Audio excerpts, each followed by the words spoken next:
A special thank you to each of our subscribers who make this channel possible. Here's today's story.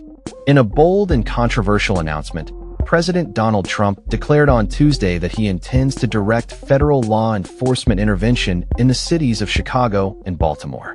This decision comes despite vocal opposition from local officials in both cities, who are wary of federal overreach into local law enforcement matters.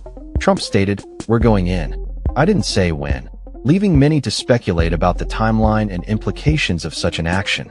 The announcement has sparked a heated debate about the role of federal authority in local governance, particularly in cities grappling with crime and social unrest. The president's comments were made during a public appearance where he also unveiled plans for a new location for the U.S. Space Command headquarters, showcasing his administration's ongoing efforts to assert its presence in various sectors, including national security and law enforcement.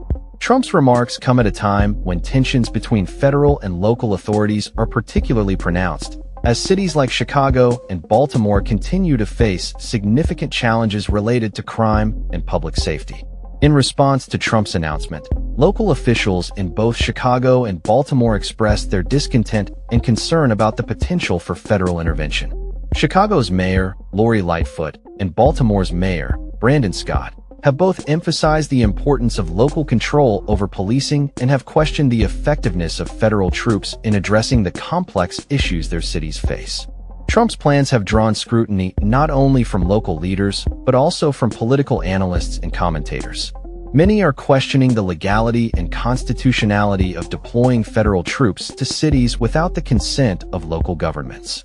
This concern is further compounded by a recent ruling from a Los Angeles court that complicates Trump's ability to send troops to more cities, raising questions about the limits of presidential authority in domestic matters. In a related political development, Representative Ashley Hinson, Republican Iowa, has announced her candidacy for the U.S. Senate in 2026, becoming the first Republican in Iowa to enter the race following incumbent Senator Joni Ernst. Hinson's entry into the race adds another layer of complexity to the political landscape as the GOP prepares for upcoming elections. Additionally, Secretary of State Marco Rubio confirmed that the United States conducted a lethal strike against an alleged drug vessel in the Southern Caribbean, further highlighting the administration's aggressive stance on drug trafficking and related crimes. This military action aligns with Trump's broader narrative of taking decisive action against crime, both domestically and internationally. While Trump continues to boast about the economic impact of his tariffs, claiming they have generated $8 trillion in revenue, he also faces legal challenges regarding the validity of these tariffs. An appellate court recently ruled that most of his tariffs on imports were illegal, prompting Trump to announce plans to seek an expedited ruling from the Supreme Court to overturn this decision. As the political climate intensifies, Representative Thomas Massie, Republican Kentucky, has filed a discharge petition aimed at forcing the disclosure of Justice Department investigative files, a move that could further illuminate the complexities of federal law enforcement actions.